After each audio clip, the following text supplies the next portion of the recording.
Momentum, un podcast de G2, la firma de inversión, consultoría y servicios para startups. Hola a todos, bienvenidos a nuestro podcast Momentum. Me da mucho gusto, soy Jorge González Gasque, socio director de G2 Momentum Capital y patrocinador de este podcast. Me da muchísimo gusto darle la bienvenida a mi amigo de muchos años, Eberto Taracena, que es socio fundador también de Capital Invent y de muchas otras cosas que a lo mejor ustedes han visto como Metros Cúbicos o Invent. Vamos a platicar muy a fondo con él de todos estos temas. Entonces es un placer tenerte por acá, Eberto. Bienvenido. Muchísimas gracias, George. Y cabe decir que aunque somos amigos desde hace muchísimos años, yo soy 20 años más joven que tú. Notablemente. Y si ustedes están viendo la versión en YouTube, se van a dar cuenta de que ese es el caso, de que tiene toda la razón el escuincle este que no me respeta. Bueno, 17 años nomás. Algo por el estilo. No hagas cuentas. Mejor platícanos quién eres tú. Nos conocimos en Endeavor, ¿no? Nos conocimos en el 2003 o 2004. ¿Tú entraste a Endeavor cuándo? Porque yo entré en 2002. Yo en el 2004. Entonces, en 2004. Sí, pero seguramente un poquito antes por los eventos que hacen en Endeavor, de selección, etcétera. Pero sí, yo fui seleccionado emprendedor Endeavor en abril-mayo del año 2004. Entonces ya tenemos 16 años o algo así. 16 años de conocernos. De conocernos, ya. Ya hemos vivido experiencias juntos y en esos tiempos tú estabas en tu empresa de medios.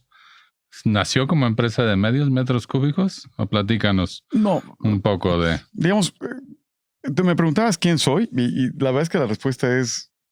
Yo me acuerdo que de las cosas más honestas que he puesto en mi vida es en mi perfil de Twitter, creo que puse eternamente confundido, ¿no? Entonces, en este proceso de confusiones, lo que más me ha entretenido es ser emprendedor, ¿no? Y me siento un emprendedor con una convicción muy profunda. Tabasqueño. Pero eso no es necesariamente bueno algo que celebrar, pero claro. No sé, hay casos.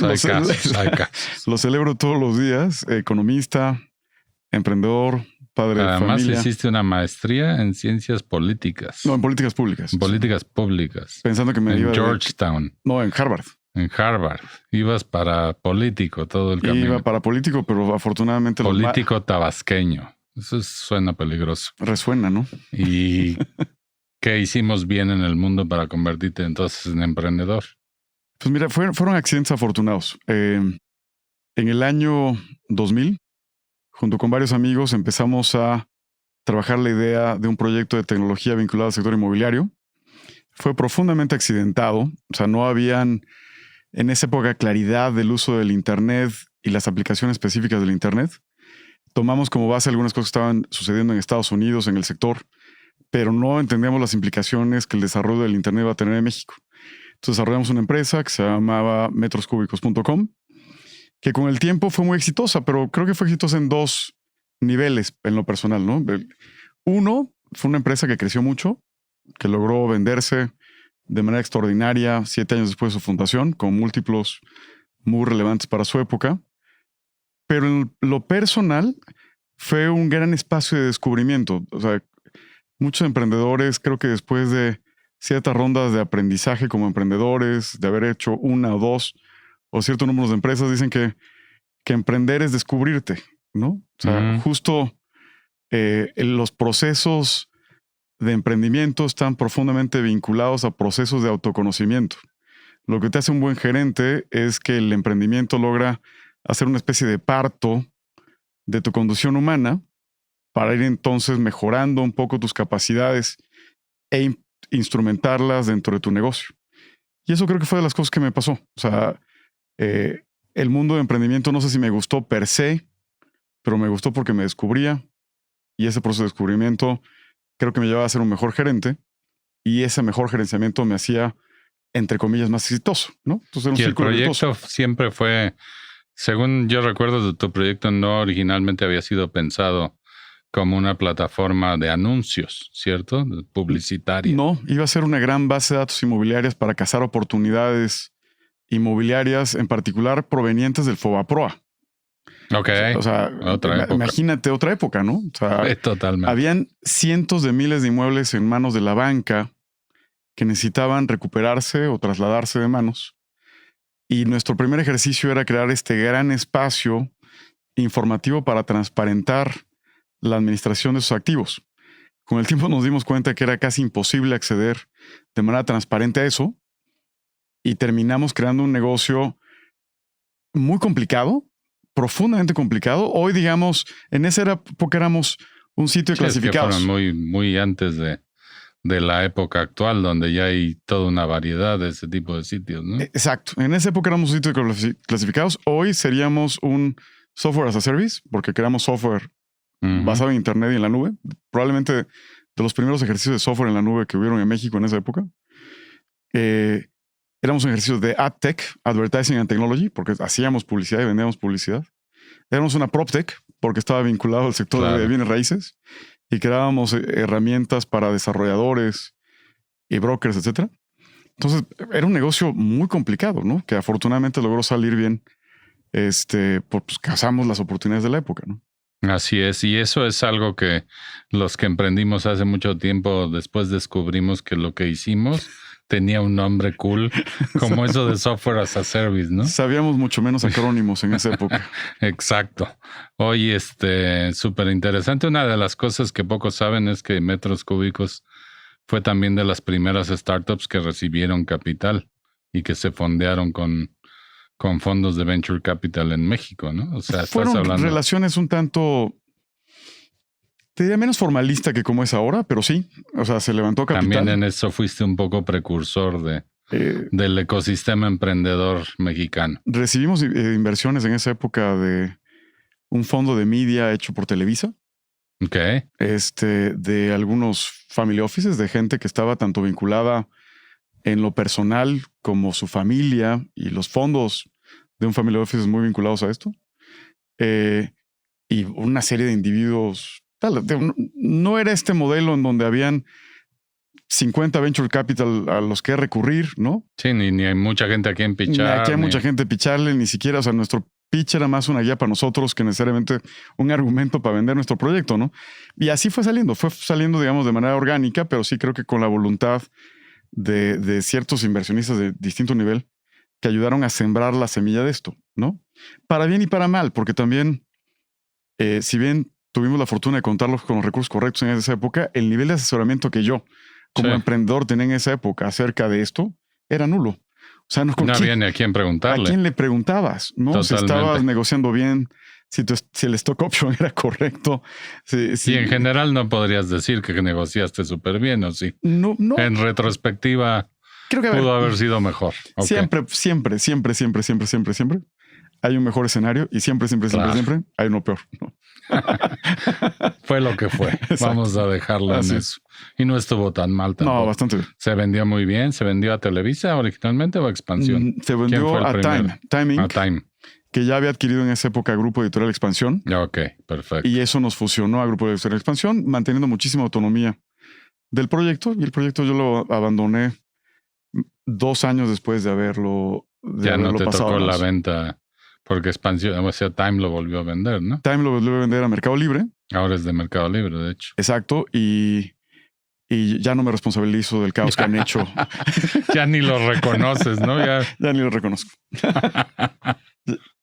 No, sigue siendo un sitio súper valioso en el tema de propiedades. Sigue siendo importante. Sí, yo lo he usado, por supuesto. Todos yo creo que han usado esa plataforma. Yo creo que sí cambió mucho la forma en la que la gente se relacionaba con propiedades y los mismos agentes inmobiliarios crearon portafolios muy importantes de oportunidades en base a la plataforma de ustedes, ¿no? Fue una experiencia muy rica. O sea, eso es lo bonito, ¿no? De emprender, cambiar cosas que no estaban así antes, ¿no? Y descubrir procesos, o sea, descubrir problemas que tienen soluciones en el proceso, ¿no? O sea, no conozco muchos emprendedores que operen by the book, ¿no? O sea, casi todos tienen una guía y esa guía crea elipses alrededor de la primera idea, que no necesariamente es la idea original. No, bueno, y esa idea casi siempre cambia. Ya la semana pasada mi socio platicó con Antonio de DAP y cómo él evolucionó su modelo de negocio.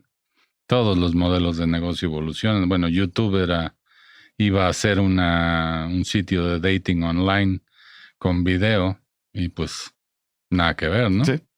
Instagram iba a ser en fin, todas iban a ser algo muy diferente a lo que terminaron siendo. Sí. Y yo creo que es ese mismo proceso, como dices tú, de aprendizaje, que si eres buen emprendedor, vas captando y vas aprendiendo y vas viendo las cosas que suceden. Instagram iba a ser un sitio para fotógrafos y descubrieron que lo que valía la pena es que la gente compartiera lo que se comió hoy y ¿cómo se llama? Su carrera que de la mañana. un fotógrafo casero, ¿no? Y todas esas cosas maravillosas que comparten en Instagram, ¿no? Oye, y después que vendiste, ¿cuándo te nació el tema de inversionista? ¿Después de esto o...? Fue muy orgánico. Porque todavía después empezaste lo de la parte de medios, que... Justo, la verdad es que estaba muy chavo cuando vendí metros cúbicos. ¿Cuándo fundaste? Año 2000. ¿Y qué edad tenías ahí? 27 años. Un escuincle verde. Y se vendió cuando yo tenía 34 y también mis cofundadores tenían más o menos esa época. Muy bien, muy joven todavía. Estábamos muy jóvenes. Y yo no sé si porque no había muchas alternativas en esa época o porque yo me lo repetí hasta el cansancio.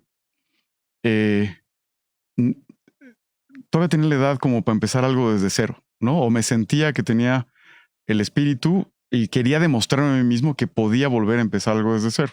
Bueno, y tenías la experiencia, eso ayuda, tenía obviamente. La experiencia y quería algo que fuese menos vertical y medios se volvió una especie de salida a esa energía, ¿no? Entonces creé un grupo de medios que se llamaba Invent. Uh-huh. Después se derivó ahí Capital Invent, que es el fondo de inversiones, pero originalmente era Invent, el grupo de medios, que con el tiempo son sitios de distintas marcas, de distintos contenidos, utilizando distintas plataformas, o sea, subiéndose en YouTube, en Instagram, etcétera, para crear audiencias masivas.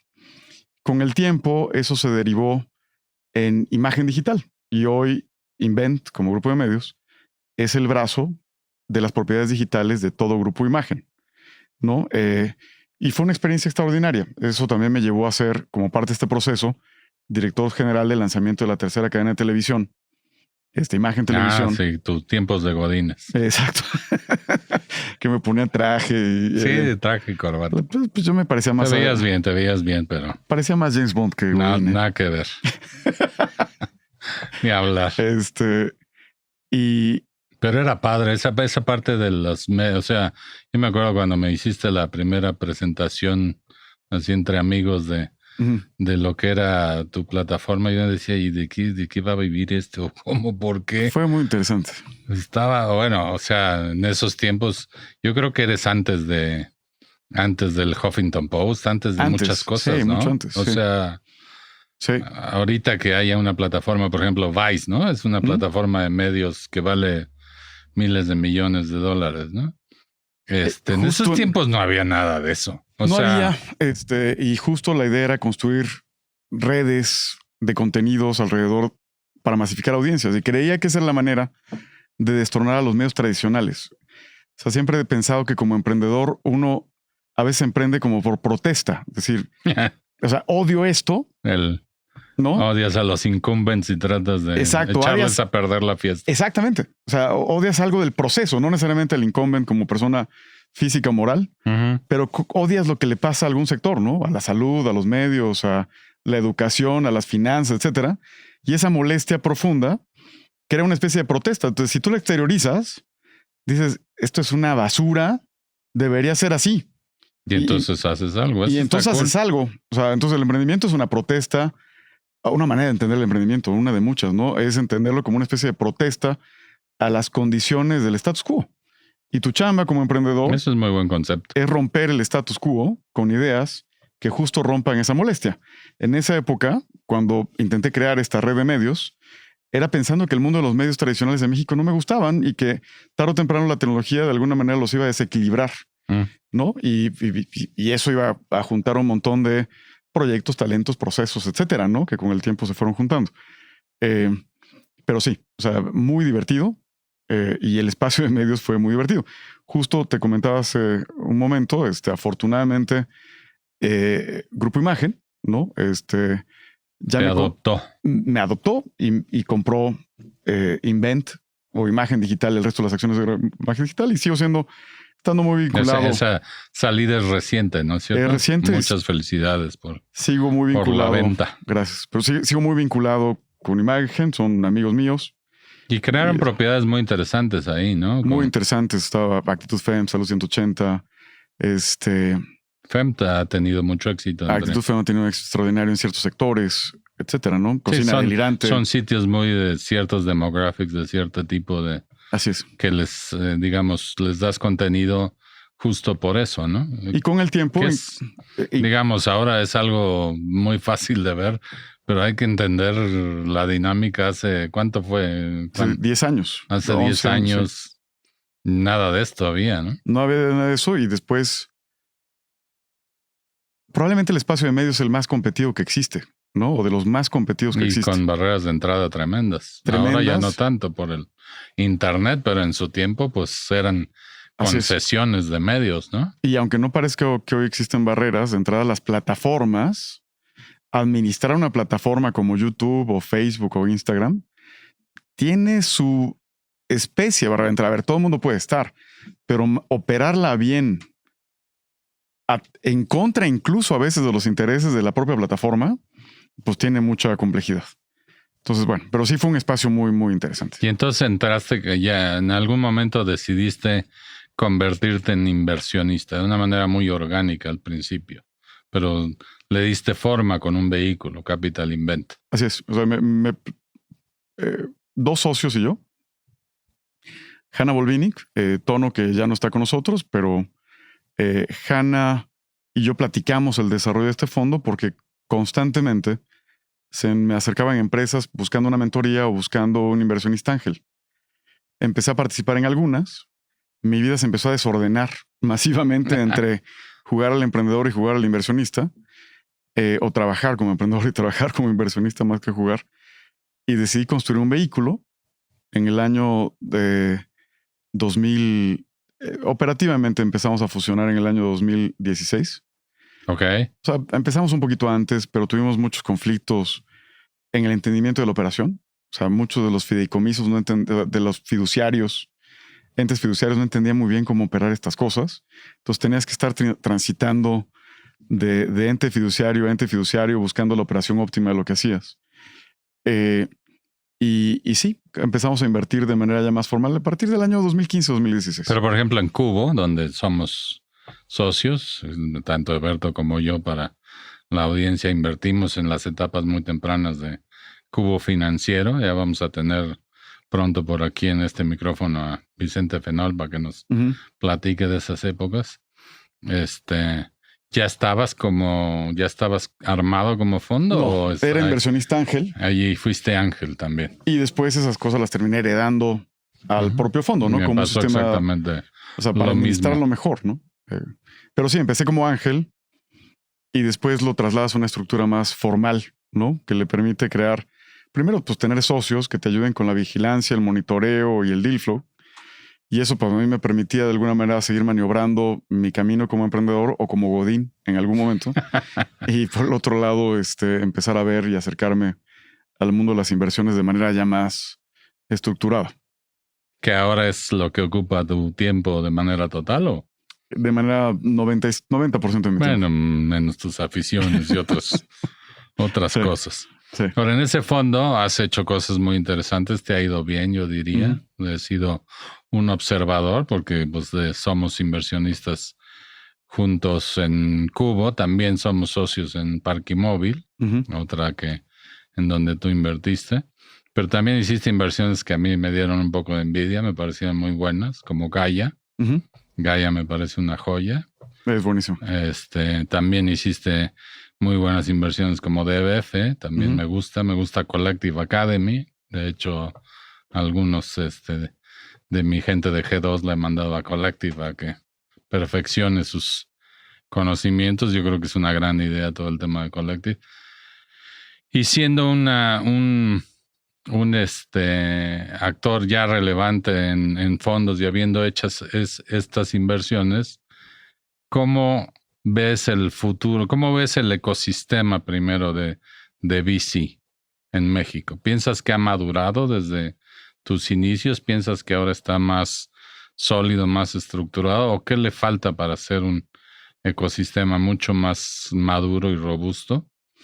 No, sin duda sí es un ecosistema totalmente distinto, con jugadores locales, con jugadores internacionales latinoamericanos interesados en invertir en México. México ocupa un lugar muy importante dentro de la región. En Latinoamérica de habla hispana, la Ciudad de México en particular se ha convertido en una especie de hub de innovación que concentra emprendedores de prácticamente todos los países de habla hispana de Latinoamérica. E incluso tenemos inversionistas europeos y estadounidenses muy activos, ¿no? Que empiezan a estar cada vez más activos en la región a través de México, ¿no? No, bueno, si lo ves en el tamaño de los tickets y en las inversiones que han hecho varios fondos americanos y europeos en nuestro país, son el jugador posiblemente predominante en términos de lana, ¿no? Sí, bueno, y sin dudas tienen carteras mucho más fondeadas que nosotros, digo, y también parten de estructurales totalmente distintos, ¿no? Ellos han levantado fondos en lugares en donde la disponibilidad de capital es infinitamente mayor. Otro mundo. Exacto, y creo que están creando una especie de óptica que probablemente sea correcta, que es que no hay nada nuevo debajo del sol, ¿no? O sea, prácticamente es lo que nos había tardado en pasar. O sea, porque fuimos un país profundamente rezagado en el desarrollo del emprendimiento y en el fondeo de capital para emprendimiento. Pues está empezando a pasar. Brasil nos llevaba prácticamente 6, 7 años. Y nos sigue dando palizas. Y nos da palizas, ¿no? O sea, en términos de la cantidad de deals que se cierran en Brasil de Venture Capital y en términos del monto de esos deals, es como lejano. Lejano, pero lo mismo Turquía. O sea, países... Wow. O sea, es impresionante cómo México tuvo un rezago muy profundo por la razón que sea, ¿no? Pero creo que lo que estamos demostrando poco a poco es que a pesar de que una buena parte de las inversiones que se han generado en México no han cumplido un ciclo completo, o sea, hay muy pocos fondos que hayan hecho salidas, que hayan vendido. O que hayan tenido un ciclo completo, ¿no? Para demostrar datos. Exacto. O sea, el que empezó en el año... recogió tanta lana. Exacto. Se invirtió en 20 compañías o en 10 compañías, ya vendió 8 de ellas, tronó otras. Y hay 2 vivas que no han podido salir, etc. Generó una TIR del 27%. Eso, o sea... Falta esa historia. Para que en el año 2020 que estamos...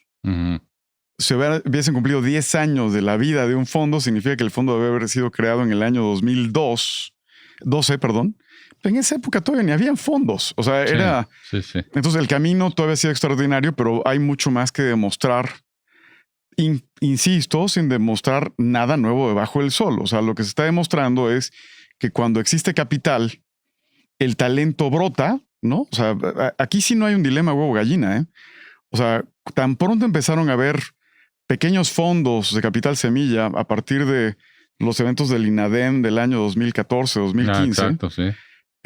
Y tan pronto algunos jugadores empezamos a levantar la mano con capital, inmediatamente... Los proyectos emergieron como si hubiera llovido. Exacto, debajo de las piedras, ¿no? Entonces, y veías que la cosecha cambiaba de manera exponencial, ¿no? Del año... Si tú ves lo que vimos en el año 2015, pues probablemente la tercera parte de lo que vimos en el 16, probablemente el 16 fue la tercera parte de lo que vimos en el, y etcétera, ¿no? Y hoy... Y bueno, a pesar de del 2020 pandémico, sigue creciendo la cosa. Sigue creciendo con esta integración de que México no nada más recibe emprendedores mexicanos, sino que recibimos gente muy talentosa de Chile, Colombia, Perú. Todos quieren una tajada dentro de sus planes de negocio siempre está considerado Latinoamérica y siempre eso incluye México. De acuerdo. Y si bien, como decía Tom Friedman, ¿no? Que este libro popular de que el mundo es plano, ¿no? The World is Flat. Sí hay elementos socioculturales que crean la planicie, ¿no? O sea, la planicie latinoamericana de habla hispana se ha vuelto una especie de lugar de juego correcto para varios jugadores. Curiosamente no encuentras muchos emprendedores brasileños, aunque los hay, que vengan a México. No, eso sí, no, pues allá hay más. Allá hay más dinero. Es otra planicie, digamos. ¿Para qué vienes para acá? Y es otra planicie. Además hablan portugués. Exacto. Entonces, los elementos socioculturales de Latinoamérica de habla hispana se han puesto a la Ciudad de México en un lugar privilegiado en el desarrollo emprendedor. Y ahí está, porque está también cerca del dinero. O sea, se da el fenómeno de que hay fondos en México, de que hay fondos extranjeros que vienen a buscar oportunidades en México y obviamente van a aterrizar muy probablemente en la Ciudad de México, y eso empieza a detonar un ecosistema emprendedor que ya vio su primer unicornio nacer en manos de Kavak, ¿no? Estupenda noticia para todos, y que de ahí seguramente van a seguir surgiendo más y más y más proyectos. ¿Qué es lo que falta para que realmente, digamos, no lleguemos a Silicon Valley? Porque estamos, por supuesto, demasiado lejos, pero para hacer un ecosistema emprendedor relevante de miles de millones de dólares y de miles de proyectos evolucionando. Esa es de las partes como más, probablemente, lo voy a decir con un sentido bastante patriótico, ¿no? O sea, muy bien. Duele a veces ver que las condicionantes del mercado mexicano no necesariamente son óptimas para el fomento del talento, ¿no? Entonces, y ese lado, digamos, de la oferta de capital. Muchas veces los family offices son estos administradores de recursos de una empresa familiar que muchas veces te cuentan y te responden así, con toda justicia tal vez. Dice, oye, pues mira, mis empresas están en México, entonces mis utilidades me las llevo al extranjero. Claro. Eso lo he escuchado. Mi estrategia de diversificación es salir de México. Exacto, ¿no? Aunque el dinero lo hagas en México. Entonces es muy curioso que todavía no existe suficiente, digamos, apetito por intentar crear valor en México sobre las utilidades de las empresas y corporativos más grandes. Eso he visto muchos family offices interesados en la oportunidad, en comprar barato. ¿Crees que eso vaya a cambiar? ¿Crees que...? Yo creo que en la medida en la que cada vez haya más resonancia de casos exitosos, es probable que eso cambie, ¿no? Y ha pasado otra vez en muchos lugares del mundo. Pero vamos lentos, ¿no? Sí, ¿no? O sea, vamos muy lentos. Creo que incluso los veo más proclives a hacer corporate venture capital. O sea, hacer que sus empresas, no el fondo de la familia, que es el family office, para nuestros escuchas o nuestros oyentes que no conocen el concepto de family office. Family office es un fondo profesional que administra los activos de una familia, de típicamente las familias más importantes en México y en el mundo. No es un concepto mexicano ese para nada. Entonces, ¿tú crees que estas familias están más dispuestas a poner el dinero del fondo del family office, o mejor que primero lo haga la compañía, el corporativo? Porque, por ejemplo, FEMSA ya tienen FEMSA Ventures. Mira, a veces lo hacen desde la empresa hacia su empresa, ¿no?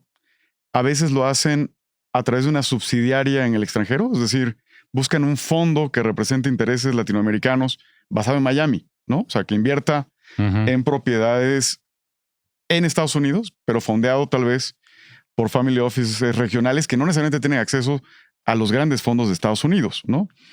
Pero todavía no hay una dinámica clara de acercamiento del capital de naturaleza o de origen corporativo, digamos, o la riqueza de origen corporativo mexicana en el talento de manera masiva de México. O sea, si ese dinero lo pusiéramos a funcionar en talento mexicano, bueno, el modelo... Impresionante. O sea, la riqueza... Bueno, y lo que está sucediendo es que, y de hecho escribí hace poco un artículo de eso, nuestras mejores startups se están convirtiendo en transnacionales. Así es. Exacto. O sea, digamos, nosotros estamos en Cubo Financiero, los inversionistas de Cubo son de origen francés. Así es. Los inversionistas de Albo son ingleses, americanos. Sí.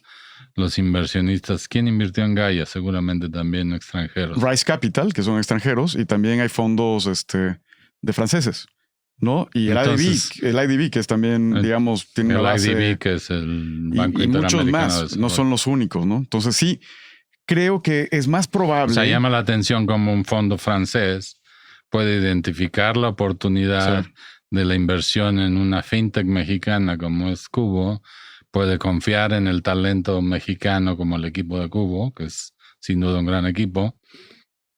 Y aparentemente, bueno, algunos family offices y algunos También. pequeños inversionistas mexicanos también hemos invertido en Cubo. O sea que sí hay un poco de eso, pero ningún fondo mexicano de los grandes le puso lana ahí, ¿o sí?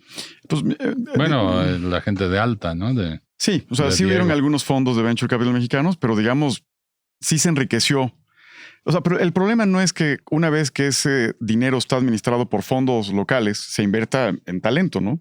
Eso sí pasa. El tema es que el dinero de origen corporativo se utilice para fondear a terceros que invierten en talento. O sea, eso es lo que está. Al final de cuentas, un fondo de inversiones de capital de riesgo es un intermediario entre los que tienen capital, ¿no? Y el talento emprendedor, ¿no? Exacto. Eso es una cosa que mucha gente no entiende y que creo que es parte central de este episodio, que es el hecho de que los fondos necesitan levantar dinero para invertir en las compañías. Ellos son a su vez un proyecto emprendedor que necesita vender esta idea, esta tesis de inversión y hacer que inversionistas pongan su dinero Así es. En una apuesta de riesgo, como es el venture capital, sin saber ni siquiera en qué vas a invertir, ¿no? Sí. O sea, ellos dicen, o sea, tú levantas un fondo y tú dices, quiero levantar tal cantidad de dinero porque voy a hacer N inversiones en empresas de este tipo, pero ni siquiera saben cuáles, ni qué tan buenas están, ni nada por el estilo.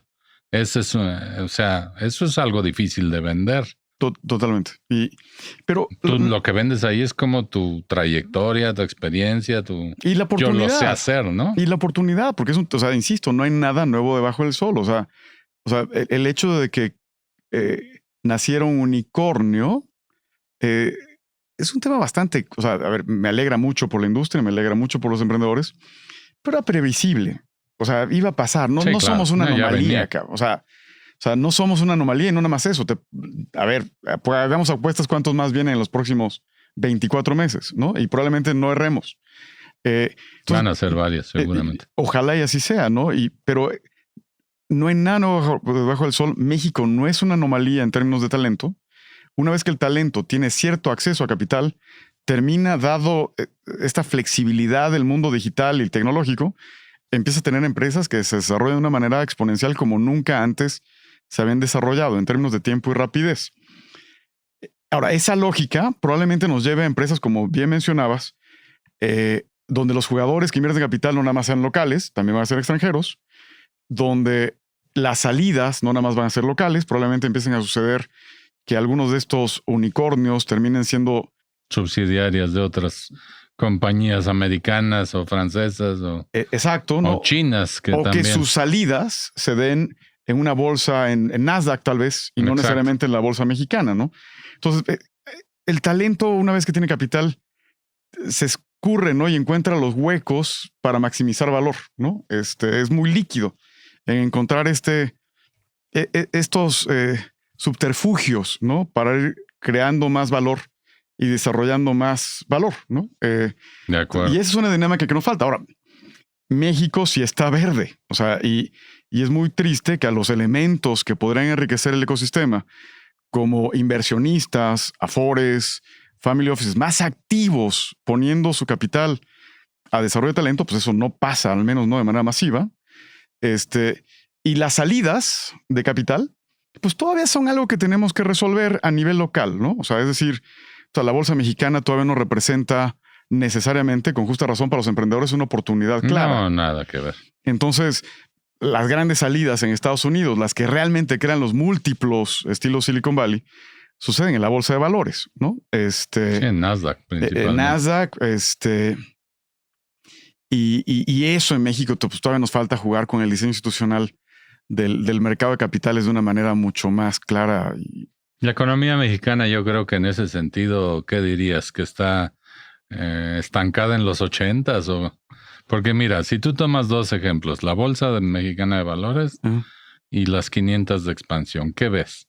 ¿Ves industria, embotelladoras, empresas de medios de 50, 70 años de edad, encuentras laboratorios farmacéuticos, o sea, encuentras industria como ochentera, pues. Somos ochenteros, exacto. O sea, toda la distribución y construcción de nuestra riqueza está en un modelo manufacturero y de servicios tradicionales, ¿no? O sea, tú ves a las grandes ahora sí que de Nasdaq, ¿no? Y entonces estás hablando de Facebook, Google, Apple, compañías que hace 20, 30 años no existían, con modelos de negocio que hace 20, 30 años no existían. O sea, totalmente de acuerdo. Son cosas completamente recién creadas, pero han encontrado en la disponibilidad de capital ese terreno fértil para generar muchísimo crecimiento y muchísimo valor. De acuerdo. Y esa parte quizás es la que le falta a México entender, que hay que dejar que ese terreno fertilice, hay que dejar que el talento fluya encontrando capital, y la unión feliz de capital y talento nos dé empresas tan interesantes en México como Facebook o Google o cualquiera de ellas, ¿no? O sea, yo veo emprendedores todo el tiempo y estoy seguro que tú también. Hay gente genial realmente, o sea, desde la perspectiva de ideas, de capacidad de ejecución. Bueno, muchos de ellos son incluso formados también en el extranjero. Es decir, desde la perspectiva de talento para emprender, yo no creo, como dices, México no es una anomalía y hay bastante. Es esa disponibilidad de capital la que posiblemente está haciendo falta para que nuestra bolsa mexicana de valores refleje tecnología, nuestras 500 de expansión estén llenas de empresas tecnológicas. Así es. ¿Ya vendrá? Y solamente, o sea, en el mundo esto proviene de 3, 4 lugares, ¿no? De los endowments, ¿no? De los family offices, de los wealthy individuals, ¿no? Que no necesariamente son family offices, de los fondos de pensiones, ¿no? Los fondos de pensiones es el actor más importante detrás de bambalinas en Silicon Valley, ¿cierto? Sí, o sea, los endowments y los fondos de pensiones juegan un rol extraordinario en el desarrollo de capital.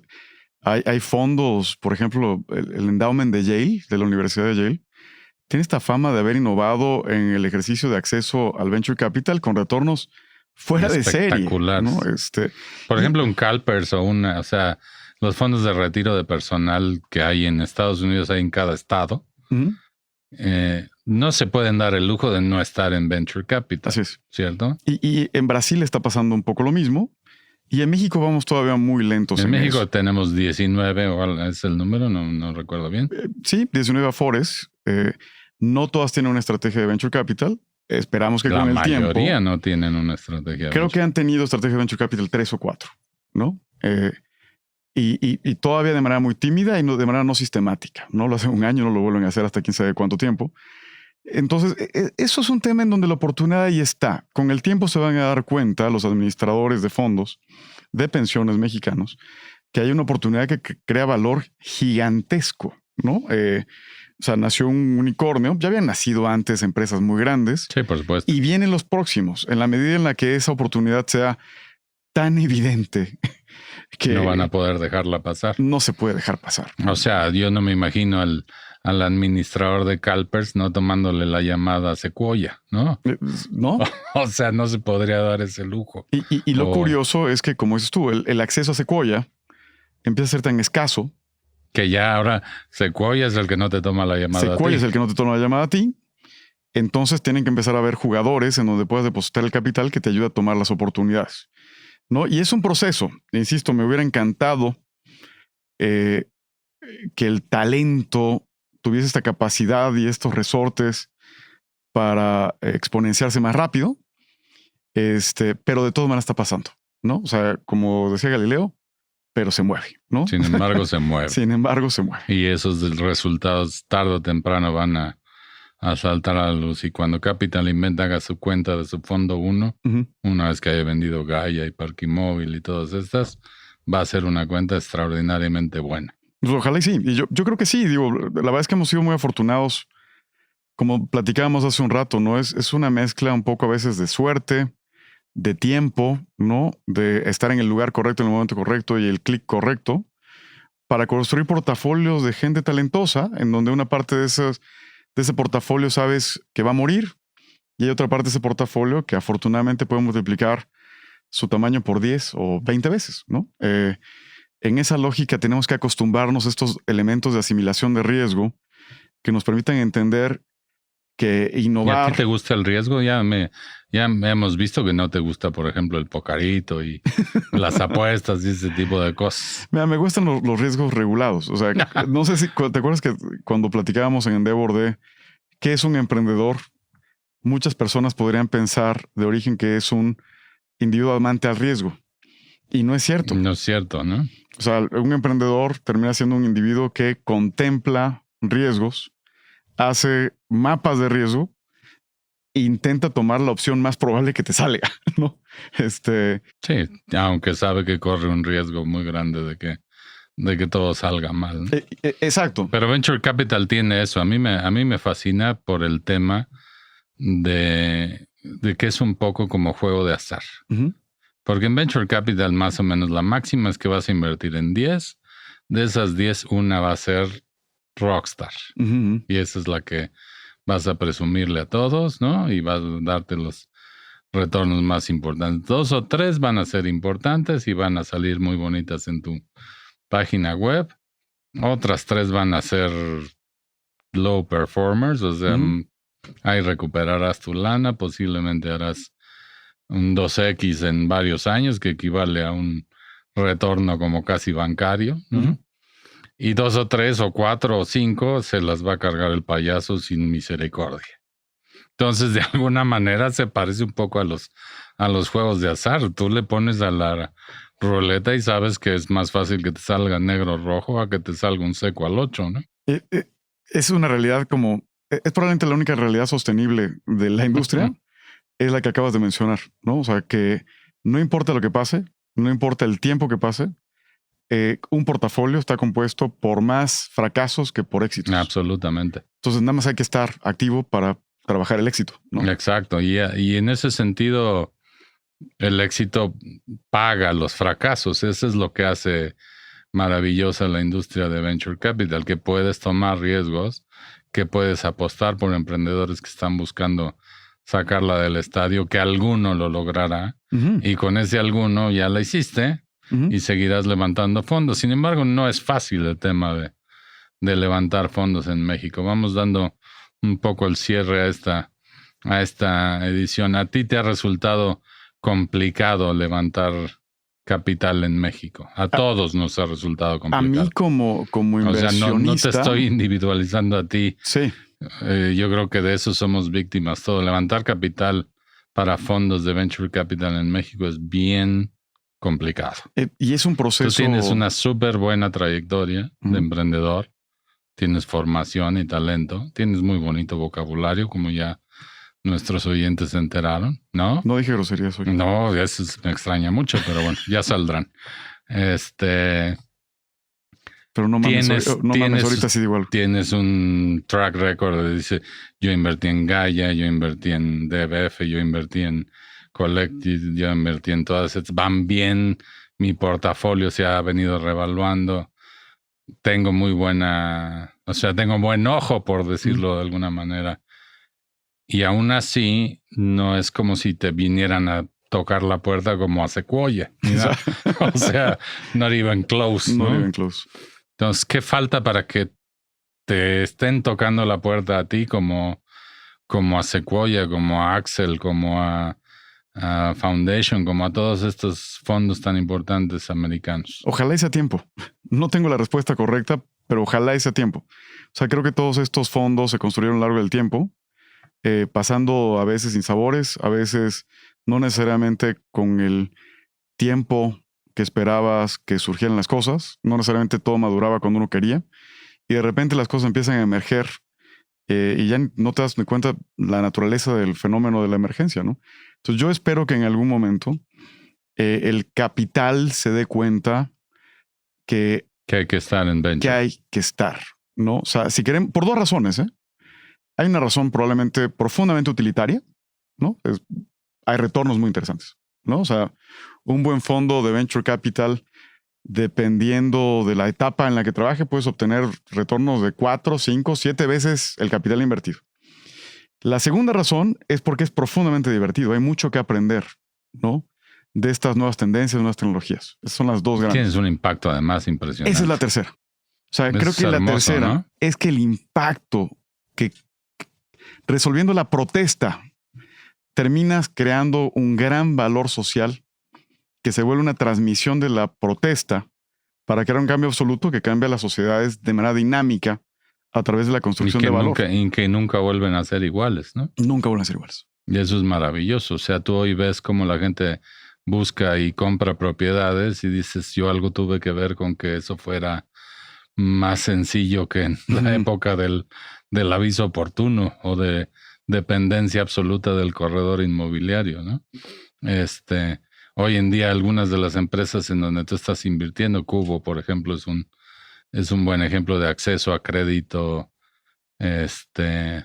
¿cómo se llama? Accesible, a crédito oportuno. Sí. Y a un esquema completamente digital.